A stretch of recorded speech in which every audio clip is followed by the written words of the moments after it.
for the first time, I didn't know this, I just assumed that this has happened before. For the first time, the doctors are in. Yeah, okay, fine. Thanks a lot.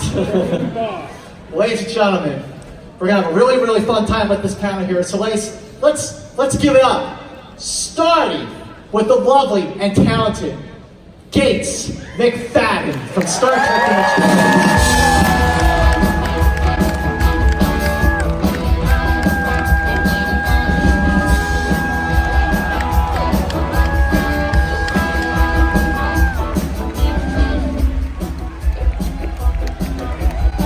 Deep Space Nine, Alexander Siddig.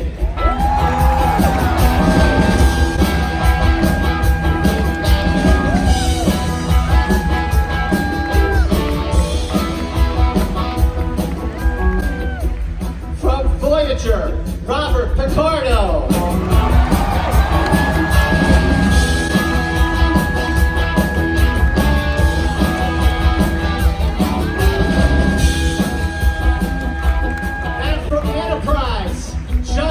Billingsley.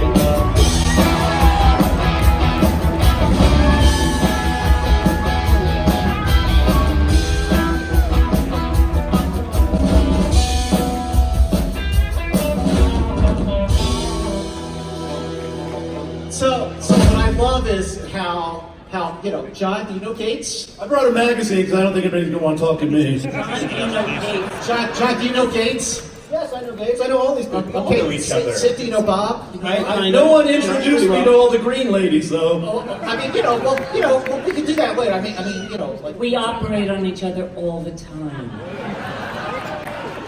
Well, Hal, first of all, like when you look back on like the late '90s, there was so much activity going on the lot with all the shows, with Next Gen leading to DS9, leading to Voyager, leading to Enterprise. And like when you look at what's going on now, there's once again so much activity going on in the world of Star Trek. So Sid, what's your take on just how what goes around comes around and Star Trek is back and really? It's great. I think it reinvented itself, and it needed to. And I'm not sure if how much they can squeeze out of it. But I still think I love the new show, and I'm sure that Picard is going to be fantastic. On his vineyard, wherever that is, it's going to be pretty great. I'm still wondering what they're going to do with the show, what he's going to do. And your guess is as good as mine. But I think the future is rosy. What about for you, Gates? I mean, when Next Gen premiered, when Next Gen started in '87. I was only like 12. Yeah, yes. but just to see sort of how it's like grown and evolved and continue to do that, especially now. Like, what's your take on just how you're part of something that's so big and it continues to grow? Well, I think for sure, I was not at all aware of the power of Star Trek when I first started filming. I had no clue. I had never watched the original Star Trek until I actually was part of Next Gen, and then I started watching Star Trek. But it's been through meeting the fans at conventions that the power of the show and the significance of it, the impact, has really come home for me. I've met so many people who watched it when they were children, and they're now surgeons and nurses and geologists and biologists, and how fabulous is that? It's really profoundly moving and also inspiring because, as Kate said at the end, there's been so much that's gone on. It's been great to have strong role models for everybody, and to have a show that really is so open compared to many shows of that time, of the late '80s, and so that's very powerful to me. And just one last thing, and then I'll shut up. But keep going. I think that it's very amazing what's been happening with NASA and all of the medical things that are going on with the discoveries and the difficulties of long-term being out into space. And those are things that really, our show so ties in with that. that it's really cool, you know, to sort of talk to some of the real people who worked on the Apollo, the original ones, and they're talking about, well, this is what the problem was, or the astronaut who's just been up there for 6 months, and they have problems because there's a genetic mutation, you know. It's pretty cool. Star Trek, it rocks. Star Trek rocks, yeah. You know, Bob, you know, you're really you're very active with the JPL, NASA, and you know, the future of all that. You know, tying into what Gates was just talking about. You know, talk about how, you know, that maybe that grew out of your involvement with Star Trek. It was already a part of you, and it's just grown even further. Well, I was a biology major in college, so I have a lifelong passion for science. While I was on Voyager, I was approached by the two then surviving founders of something called the Planetary Society. Thank you, Eric. Wouldn't it be cool if you could get together with your friends and, you know, all chip in and send a spaceship into space? Just did that. Well, if you're a member of the Planetary Society, you just did Yes. that. Our citizen-funded That's right. spacecraft, $7 million, raised from 40,000 private donors, is now in upper Earth orbit. It is demonstrated and proven the capability of solar sailing for satellites. It is responding and doing maneuvers. It is tacking and sailing on the sun just as a sail ship sails on the wind. It's an amazing accomplishment. It was a vision that Carl Sagan shared with Johnny Carson on The Tonight Show in the late 80s with a model of it and said, this is a new kind of solar propulsion that's completely free and we can get there, and we finally did. So God bless you, Professor Sagan, and I'm really proud of the whole Light Sail team. Looking back with perspective, and I was talking with this about your co-stars from DS9 yesterday, is how, you know, with all the streaming services now, it's all there. And you could just watch it like that. I mean, yeah, I could just break out the Blu-ray or the DVDs, but it's a lot easier just to go on Netflix or CBS All Access and boom, there it is. But like, I'm always, especially with Netflix, it's so overwhelming, all the content that's there. I'm scrolling down, I'm scrolling across, I'm scrolling down. Oh, I'm just gonna watch DS9 again, you know? But the perspective of watching these shows, you know, now that it's been time, you can look at it as a body of work. Each show does have its own identity. They are all fundamentally different. John, what do you... The show that killed the franchise. Not where I was going, John, but... But, having said that, but bringing up Enterprise, like, what do you see, how do you see the identity of Enterprise being different from the identity of Voyager, Next Gen, and DS9? Oh, it's tricky. I mean, we were a little bit of the redheaded stepsister for a variety of reasons. UPN. Careful on the redhead yeah, right. steps. Well, from here you look kind of blonde. I'm sorry. Is that just me? No. Gray, baby. Yeah, and rocking it.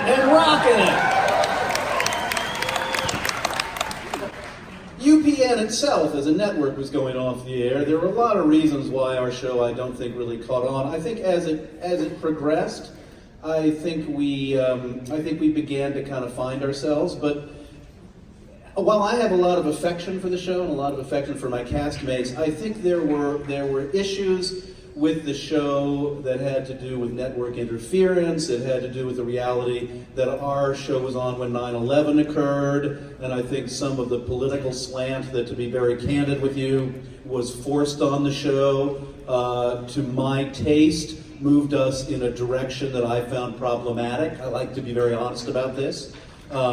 There was an episode in the third season that I think condoned torture, which I objected to. In a lot of ways, I think our show had some problems. But, you know, they all So start. take that, gosh. Hey, oh, John, Rebound from that. I will And do I that. waste my life watching baseball instead of putting small crafts into space. I'm a failure. Thank God I brought a magazine. But I think for all the shows, I hear there are doctors in the house.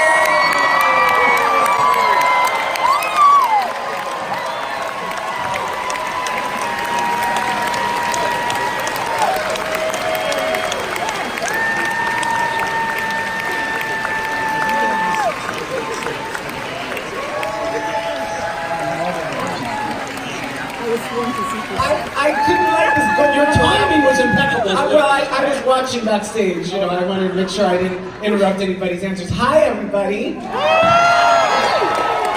Thank you for letting me crash. I just wanted to say hello. No, stay. So happy you're Stay. here. Stay. I was upset you weren't Stay, here. right? Great. I'll stay a bit. Well, okay. Welcome. Thanks. Hi, how are you? I'm good. Okay, so we were talking about, my question was about how all the different shows have an identity and they're all separate from they all stand alone. So, like, what do you see as, even though you're in the thick of it now, as it's evolving, but what do you see now as the identity of Discovery? Well, it's hard to say, right? I think part of what's great is when you can look back and say, what was our overarching theme, because you've finished it, right? But I think if I'm just gonna put it out there, I think I would say that we're really exploring and expanding this idea of diversity, right? And really taking and looking at it head on. Thank you. You know, and there's an overarching theme of feminism and empowerment. And really looking across differences about how we find common ground in order to solve our problems, which is probably something we should be talking about right now. So I mean, I'll leave it at that because I think we have 25 more seasons to go. Yes. So maybe we'll look back and we'll have been something else. But I think at the moment, I think we are reveling in this opportunity to show all of the spectrum of the human experience, whether that be LGBTQ or feminists or people of color. You know, I think we are really expanding and really looking head on at what it means to be a diverse culture and celebrating our differences and instead of being afraid of them. That's what it's all about, right? That's what I thought of right off the top of my head. That was pretty good. Very good. That was pretty good. See, this is what makes this just a great panel. But so you refer, John, to Enterprise as, okay, his words, the redheaded stepchild, not mine. Okay, I love redheaded stepchildren, but for a while, people did sort of think of Deep Space Nine as, middle child syndrome. But thing is, and especially once we saw, just with the perspective of that wonderful documentary, What We Left Behind, which is just fantastic. Deep Space Nine was the first of the Star Trek shows to, for a show that was, more or less stationary. It did go farther. It did take on, it was a riskier show. And Ira and all the producers and writers on that show really went with it. And it was so topical. And I was talking yesterday about how, you have two episodes like Past Tense, which were way ahead of their time.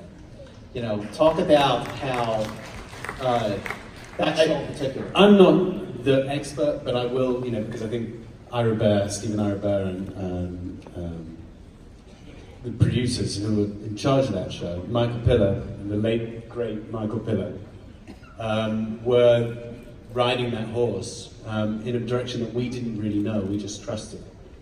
And they had a plan to do something that no other show had really done at that time, but shows were exploring, like X-Files and Buffy the Vampire Slayer, which was a long-form dramatic arc. Because every show was designed to go into a system of television, as you all know, where you start up on some prime time area, and then you repeat and repeat and repeat and repeat. It doesn't matter what order you show the shows in. It's called, they strip it. I think that's the technical term. Does it go into strip? And all the shows before that had obviously were designed as standalone stories, and Deep Space Nine certainly wasn't. It was a long form arc. And for that reason, it was very unpopular from the executive level. I think that may have had something to do with the fact that the press thought it was a problematic child, because it wasn't delivering the commercial promise that certainly my favorite show was The Next Generation. And that show, at the time, I just loved that show. And that certainly was delivering on that front. So I think there's probably a little bit of politics going on there, and also because it was a brave new frontier. And as I say, only shows like X-Files and Buffy, both of which came kind of at or after Deep Space Nine had already started this ball rolling. But when you look at television history, sorry, I'm just going to bore you for one more second. No, please. But listening to experts on television history, they won't cite Deep Space Nine. They'll cite other shows. Because Deep Space Nine was Star Trek. And Star Trek was deeply uncool. I mean, what everybody in this room knows, but if you were sitting here in 1990, 1992, you were. We were. Yeah. You know, everybody in this room was the red-headed stepchild. And now look, the world is copying you. The world is emulating you. Yeah, if I can add to that, you know, I was talking to somebody on the way over in one of the vans today, that when I first was doing Star Trek and I met Rod Roddenberry, and he had a friend, Jules Urbach, who was this genius computer programmer, and he had done all these games for Sony, and he was like 17. But I went over to visit their place, and at that time, to be a nerd was to be in a dark room with floor to ceiling, all the way around the room, computer stuff. And it was like you were going into a cave, and it seemed strange if you weren't into it. And it was like, you know, oh God, they're nerds. Now everyone wants to be a nerd. We're happy to be nerds, you know? And it also is the same thing that happened like with the character of Wesley Crusher. In the beginning, the original Star Trek fans just were like, who is this kid who is saving the ship and blah, blah, blah. And of course, the mother had taught him everything. But at any rate, but that's, you know, that just happened, right? But I think what's incredible is now all the people my age are always asking their kids how to fix their app and how to do this and you know, they're saving our ass every day with the you know, with our iPhones. So it kind of was prophetic, the way the show was, and I think that what I remember hearing some of the writers talking about with Deep Space Nine was that our characters always, we could have conflicts with them, we'd always be friendly. We'd never really go anywhere with that. We were team players. But they wanted to like explore what would it be like if it was the same thing. You're in a place that you have to be there for a long time, and you don't always get along quite so fabulously all the time. And that's what Star Trek is so cool about. They will take the risk to explore something, take an idea, let's see what happens. And that's why I thought it was really a fabulous experiment and a wonderful show. Bob, you look like you got something to say on that. Well, Voyager, of course, was the first Star Trek show with a female captain. I point that out. I constantly point that out to Doctor Who fans who only got a female doctor last year. And what's so wonderful about the Star Trek franchise and why it continues to reinvent itself and to stay fresh in the marketplace is how it takes something that you all love and you're all familiar with, and that same passion for adventure and going farther, and then it mixes the deck up. It adds a new element every time. My character was the first outsider doctor. Being an artificial intelligence, I got to deal with all of those entitlement stories that normally fell on Spock originally, and then Odo, and not on the medical character. So that they take they always, the way they reposition and re-examine issues they examined before through a different prism is what keeps the show fresh. We thought we were going to have the first gay character on Voyager. There was whisperings and rumors, and we were all ready and hoping for it, and then it never quite happened, and I don't know why. Dr. Phlox was the first bi character on Star Trek. By the way, no, I had husbands and wives, and I think people assumed that it was the traditional, actual pattern, but it wasn't. I had husbands and wives. You were a bigamist. Well, yes, but that's not what I'm really referring to right now. I'm talking about the fact that the first bi character was not appreciated, was Dr. Phlox. Go back to your magazine, John. I think we should give him his appreciation right now.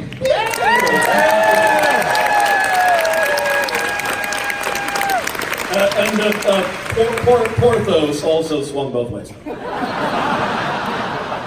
lot of sex going on. It's a lot. This is a great panel. We only 4 years. I know. For all the sex, we only lasted 4 years. I don't understand it. But there were 4 great years. I mean, like, listen, the Enterprise especially, I mean, look, I know this has been said everywhere. I wasn't fishing. Listen, John, the 4th season of Enterprise, was magnificent. I mean, that was the show. That was when it hit its stride. You know, for DS9, I think that like season 3. Same thing with Next Gen. Same thing with. Well, I liked Voyager from the beginning, so you got that going. But when did you think, Sid? When did you start to feel that the dynamic, getting the feel for your character, getting the feel for everybody else, the relationships, like when Bashir and O'Brien started to become buddies. Like, when did you start to feel like we got this? Like, I think we're good now. I think we're going in the right direction, and we got this. You know, one of the things about being on a TV series, and I'm not sure this is a universally, I'm not sure everybody on this panel would feel the same way, put it this way, is that when you are certainly an actor in my 20s, fairly naive, I suppose, working on a TV series like Star Trek, which I had no idea what a big deal that was before I came to America. I was spending all my time just making friends with the cast. I was working out my interpersonal relationships, not really caring about my character. It seemed to me the most important thing was to just get along. And I let the writers deal with the character, and everything just came from that. And I think we, in Hollywood, sometimes are a little spoiled in terms of actors, because we turn up and we don't try hard enough to get on very well with each other. And the amount of bickering and the amount of fighting is just an insult to the people watching the show. So we worked really hard at just getting on.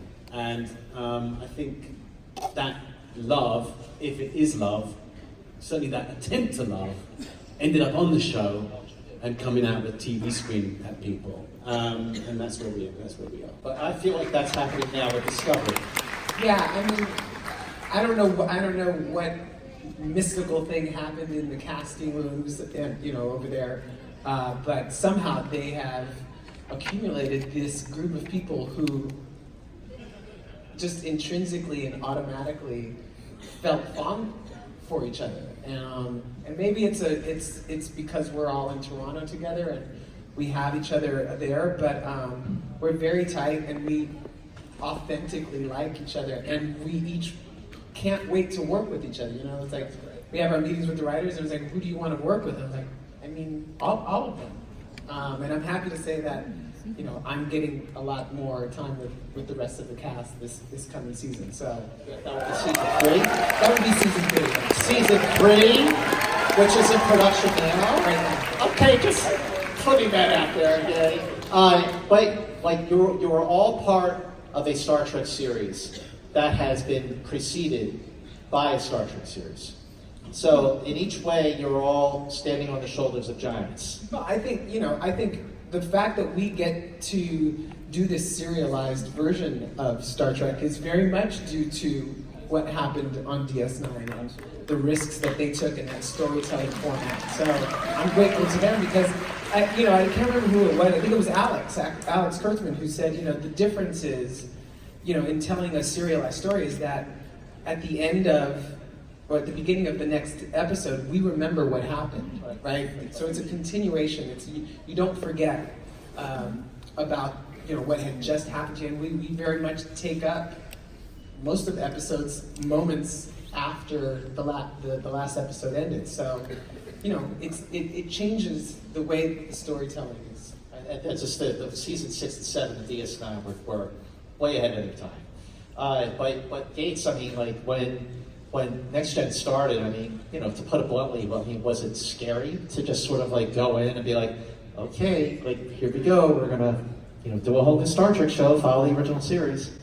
Well, I mean, I didn't know what warp speed was at that time, but I think that when I spoke with Gene and he cast me, he really said, I want this show to be really different. I want it to be closer to what real life would be if you were up there. And I want there to be families, and I want there to be older people, and I don't want just, you know, only young, sexy people. And I think it obviously had to do also with his getting older and his having a son who was so smart and just seeing the world. We all are evolving all the time, and I think all the shows, just the way we are so sophisticated as watchers on Netflix. You know, we like, can't you tell right away whether you're gonna, you know, what's gonna happen next? And when you don't know what's gonna happen next, you go, this is a good show.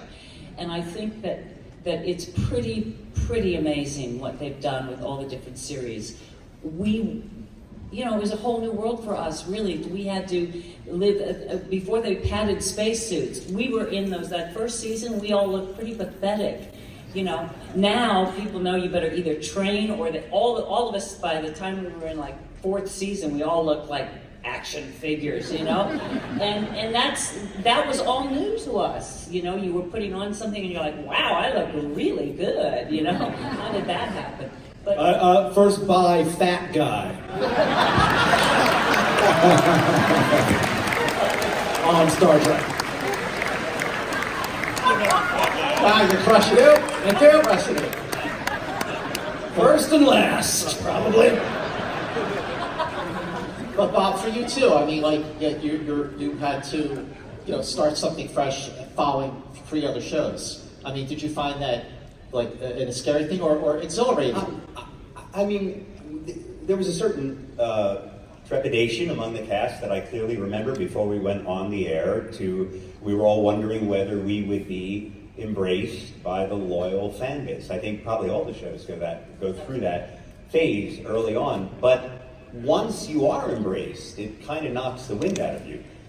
You know, I likened it to premiering in a Star Trek show is like boarding a bus that's going 80 miles an hour. And it's a little shock to jump on, but once you're on, it's a very nice ride. I remember that Armin Shimmerman prepped our cast for what we should expect. What did he say? Well, he basically, he prepared us for the convention phenomenon. I remember when I got the job, my agent said, you got the part and you got your first 2 convention offers. So it does change, it changes your life, and it makes you, and Star Trek is shown all around the world, so it makes you a recognizable face around the world. It's a bit of a shock. But to me, the greatest dividend really has been, and Gates touched on this early on in one of her answers, we meet so many people who were inspired by Star Trek, and they look at us as part of that continuum of inspiration.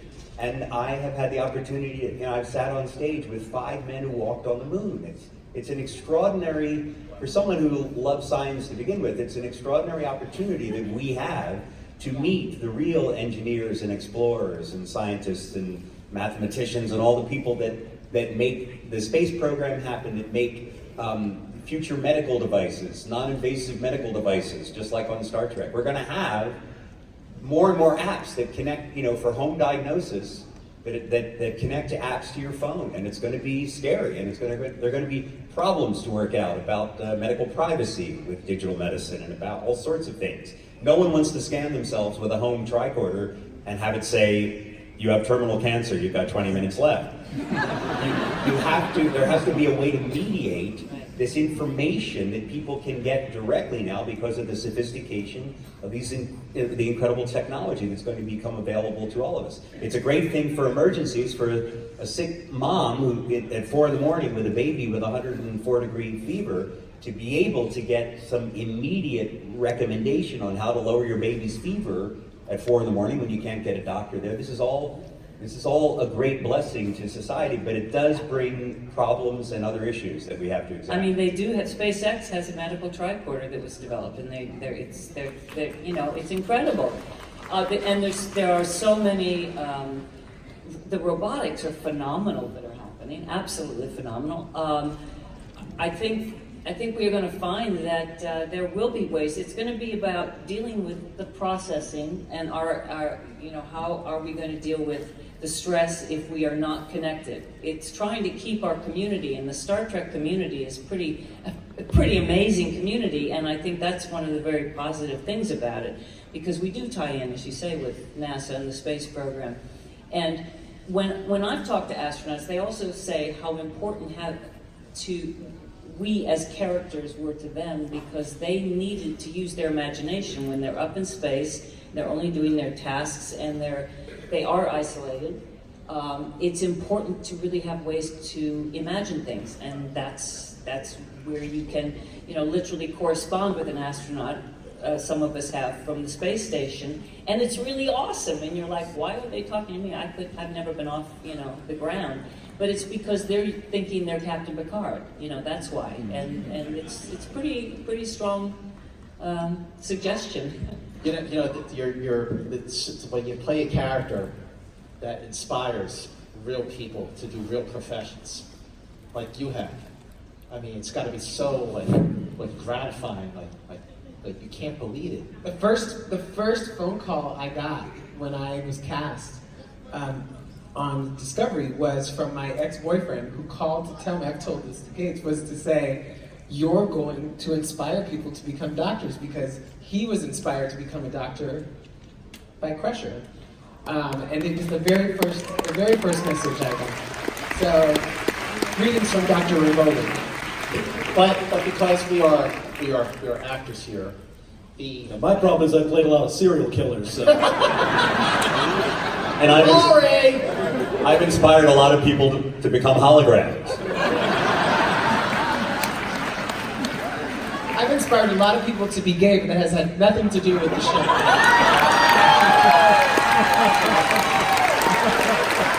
That was just my gift. somewhere out there is a gay hologram serial killer. The best of Star Trek. Best panel ever.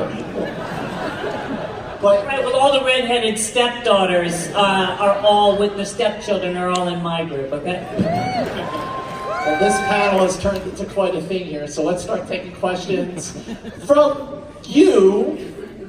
You are first. Thank you. Hi guys, my name is Morgan. It's a pleasure to meet those of you I haven't met yet.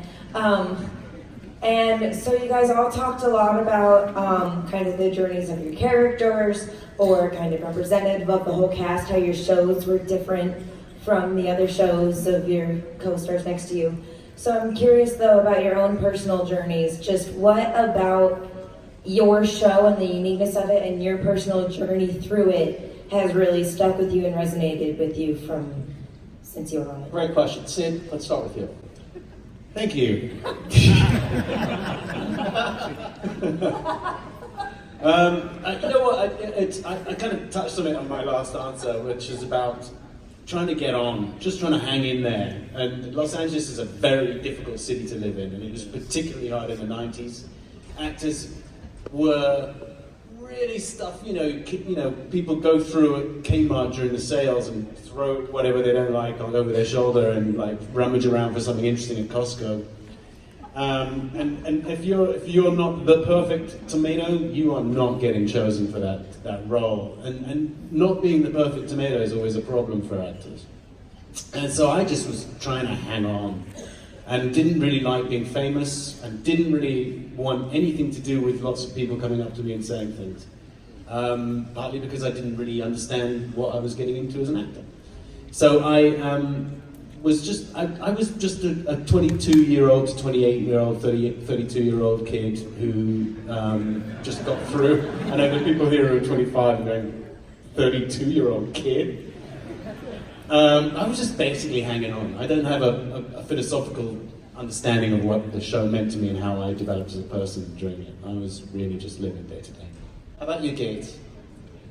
I'm not trying to patronize, everybody, but I really think the thing that has come home to me the most has been that through the show, through my involvement with the show, not only have I developed a community with fellow actors because we see each other outside of the conventions sometimes, but also that there's something really hopeful because I have met so many extraordinary fans who actually are people who are changing the world, who are doing things, who are full of hope and possibility. And honestly, I don't throw this out without meaning. It really gives me an inspiration. I am truly inspired by so many fans that I have met.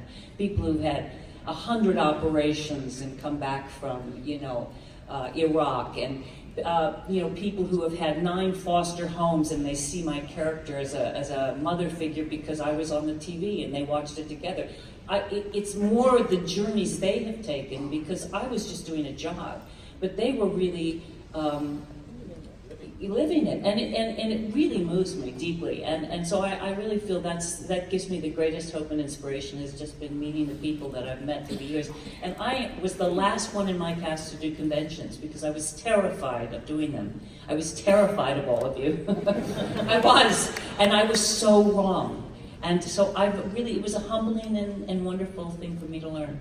So thank you. Bob, John, these are great answers. What's your take on this? Well, probably like Billingsley, we were looking forward to doing conventions. We're both a lounge act waiting to happen. I'm going to limit my answer to actually the time I was on the show rather than the legacy after that. And the biggest gift for me as an actor on the show was that my part turned out to be so much more interesting than I ever thought it would be. My character, when I auditioned for the pilot, my character was described as colorless, humorless, a computer program of a doctor. Does that sound like a bucket of fun? And I took this job literally to put my 2 daughters through college, which worked out, by the way, so thank you all. But I had no idea that I had lucked into such a great part. There was no indication. I had 9 lines in the pilot. I just didn't know. My biggest fear was because Brent Spiner, who was the artificial intelligence character in the show, 2 Star Treks before me, was so popular that I thought, oh great, they're going to hate me no matter what I do. So the fact that they conceived the character as a curmudgeon and as a crank, rather than sort of the way Brent had sort of been Pinocchio-like, and the fact that they gave me a whole different area to explore. And most importantly, I discovered I didn't have to obey any of the rules that every other Starfleet officer has to obey, because I was a new piece of technology. I was designed for a specific use, and if you use me off-label, as they say in medicine, if you use me for something else, there's no reason in the world I had to behave well. I could be arrogant, self-involved, cranky, cowardly, and I did it all.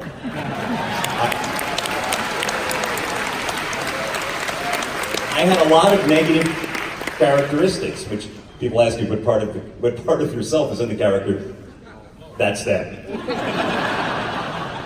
John, I gotta get. It's odd because mine is the opposite of that. I have played so many perverts and freaks and lunatics and serial killers, and to get to play somebody who was joyous and optimistic and positive about the world and impassioned, but coming from a very spiritual, not a religious, but a spiritual place, was an unusual thing for me in my career. And it meant a lot to me because it's much closer to my own character than the perverts are, frankly. I mean, I can find my inner pervert, don't get me wrong. But there was something about Star Trek that...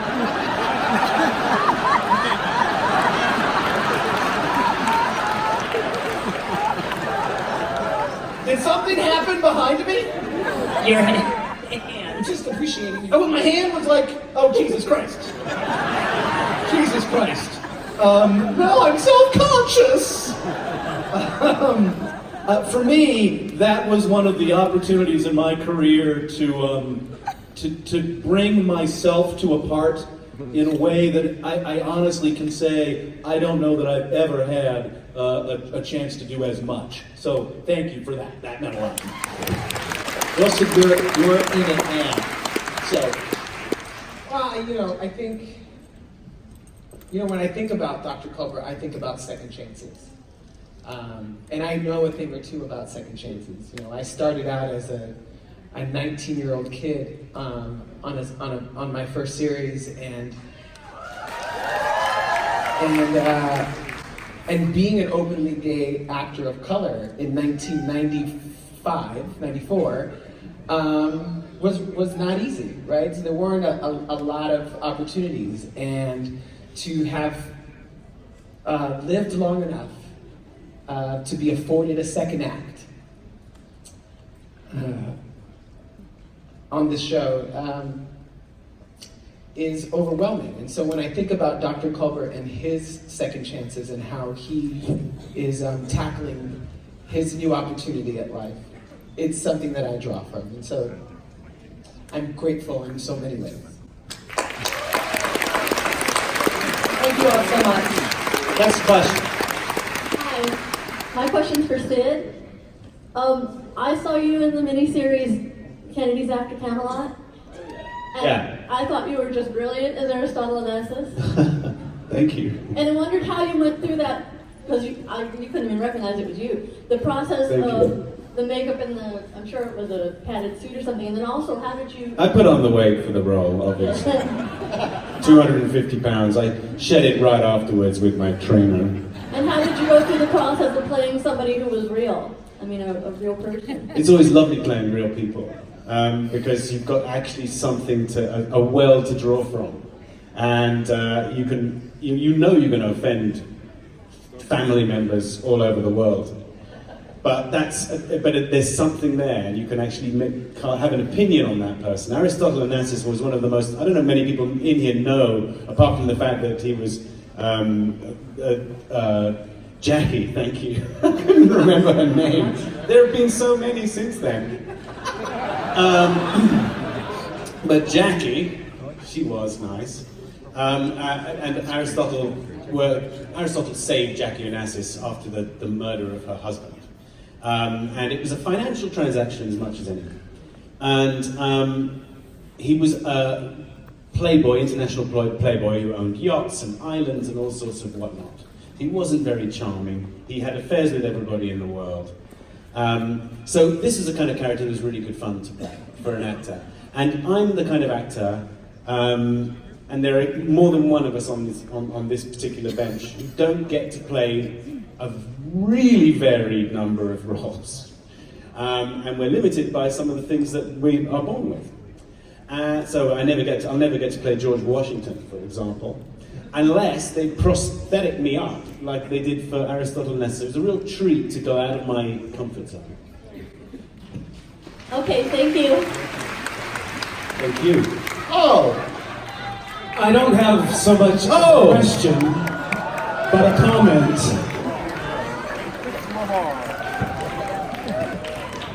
Here's why I love Star Trek. There are 5 Star Trek doctors on the stage. 2 white men, of course. But there are 2 men of color and a woman.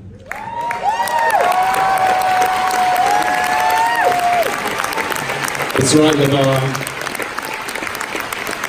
you have a question? You're great. Come on, LeVar. And gotta have a question. A question? Yeah. Can anybody spot me a 20? 20 what? No fair. Anything for you. This is Deirdre, and it was really her turn to ask a question. So, oh, you work here. Oh, Thank you, LeVar. LeVar Burton.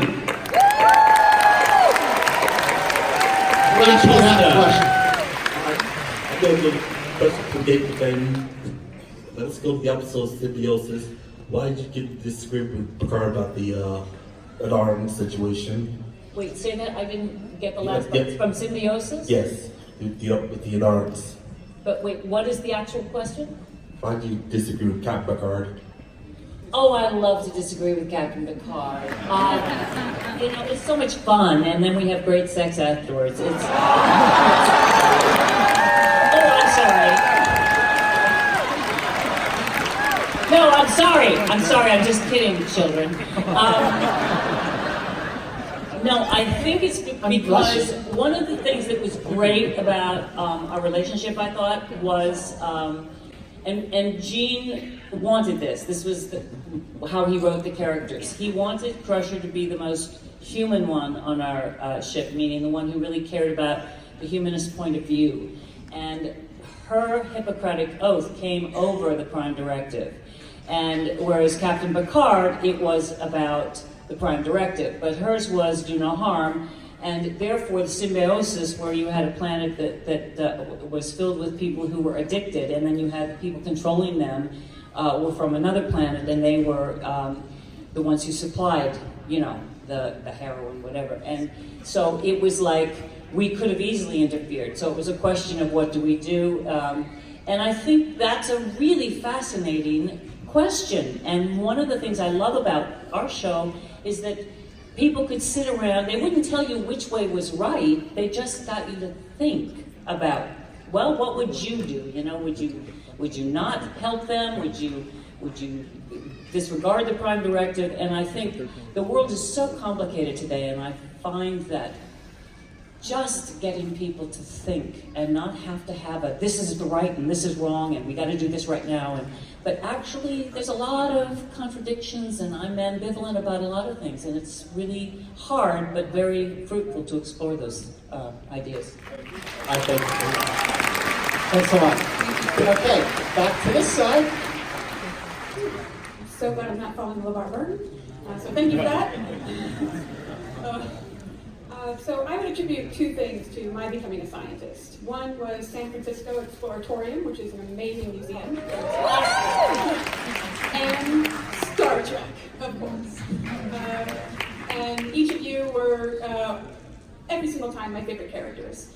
And though I loved plot development and character development, my favorite episodes were the ones that, in terms of the science fiction, it leaned in that ratio on the science side. And I'm wondering, in the new age of expanding ethical questions and scientific discoveries, what would you most like or think it would be most interesting to see in the newest series to come about and have a conversation on? Like biotechnology, gene patents, anything. Good luck with that one, Wilson. This is why I'm not a writer. Goodness. What can I say without spoilers? Oh, wait, Wilson, if you want to spoil anything.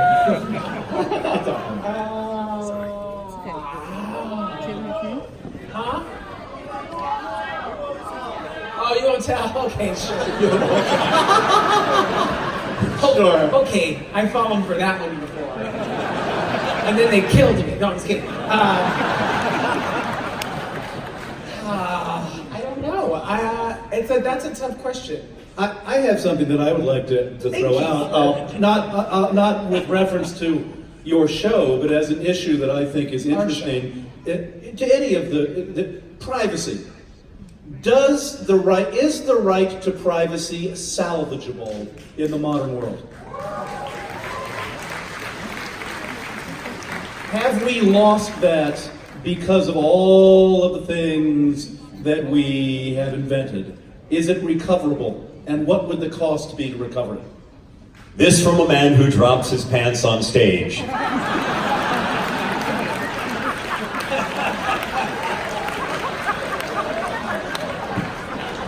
He didn't mean that kind of privacy. One coat!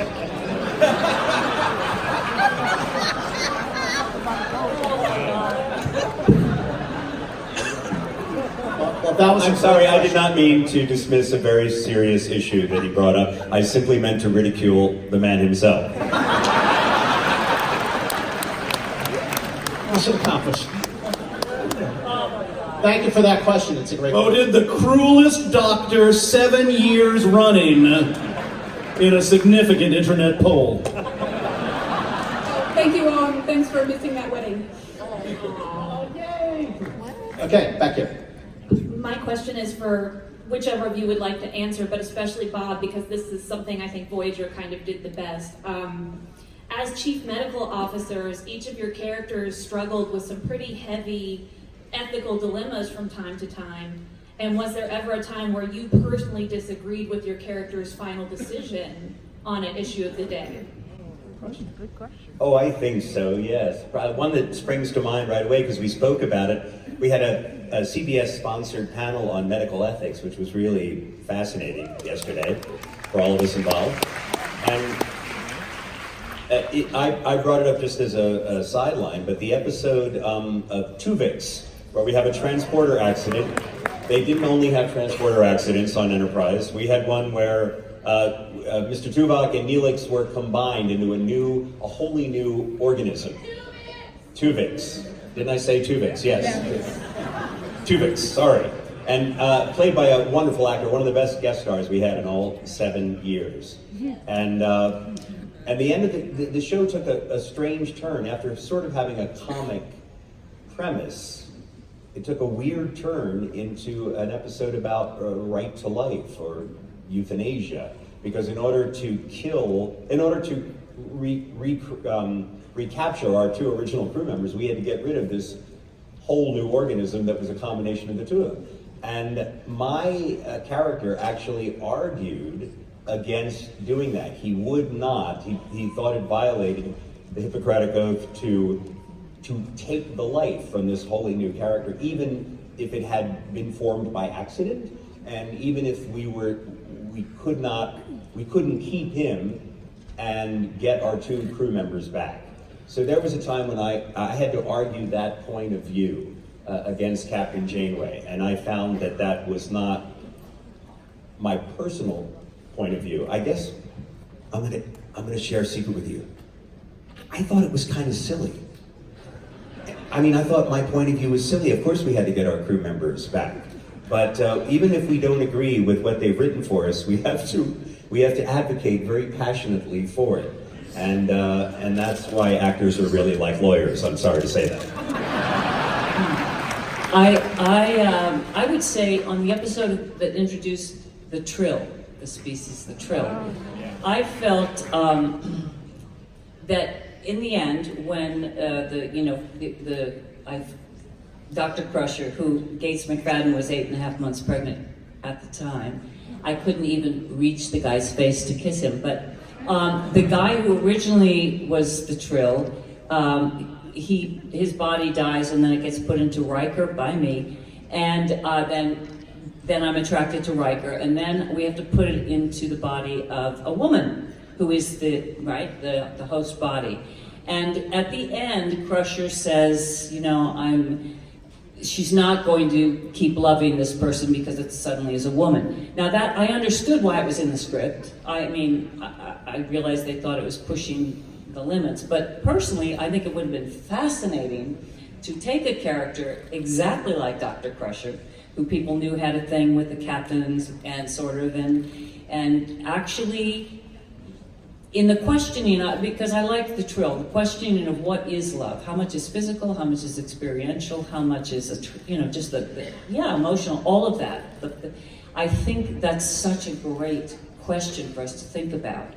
And it would have been cool. That's the one that it would have been really, I know it would have shocked everybody, but it would have been very, very powerful. And I think it was a little less powerful because she, in the end, went, I'm just not ready for it. I understood why it was, but I think it would have, there was an opportunity missed, I think. Deep Space Nine picked up on that. Picked up that ball and ran with it. My character committed an act of genocide and wiped out an entire species, which I was kind of bummed about. Frankly. Well, just because, Drop Zone's about to play us off with a hopefully a Beatles song.